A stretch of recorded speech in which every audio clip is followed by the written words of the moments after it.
So to start this task, I've got my printout of the sheet that you've received on class charts, and I'm just going to open up my book and work from that drawing. If you haven't got it printed out, that's fine, you can have it on your phone in front of you, but I'm using my phone to video, so I can't be looking at that all the time.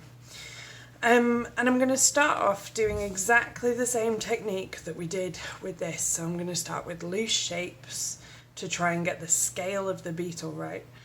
And then I'm going to start putting in detail, and then we're going to add tone. So it's a 3-step process. I am going to do my beetle at a slight angle. So I'm going to do it over here at an angle, so that then his head will kind of stick out from that title.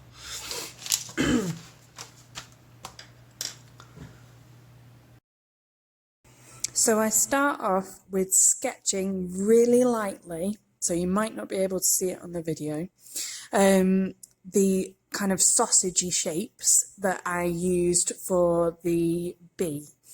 And I'm sketching really lightly, and I'm getting it wrong quite a lot, but I'm not using a rubber at this stage. And actually I was finding it difficult to draw at an angle, so I had to turn my book round, and then I had to do quite a lot of correcting. Once I'm happy with the scale and the shape of my sausages that make up my bug, I start refining the shape. So doing that thing where I press on slightly harder to refine the shape of the beetle and just work out where different things go.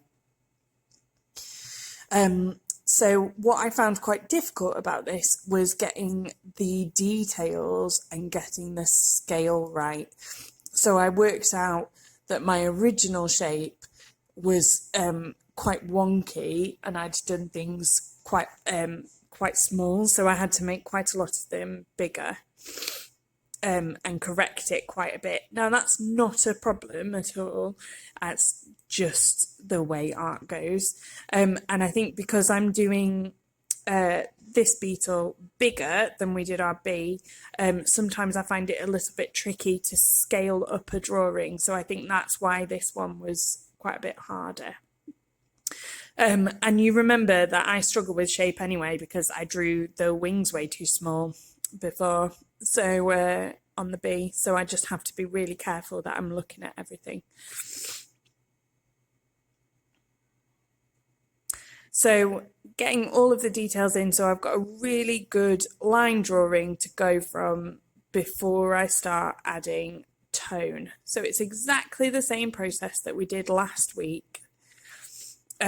Just drawing out each shape, and on this one, because I've done it at an angle, there are certain bits, so like the end of the left leg and the end of the left antenna, I can't actually fit on my drawing, so I just let it go off the page. I'm not too fussed that it can't fit on, I just let it go off the page.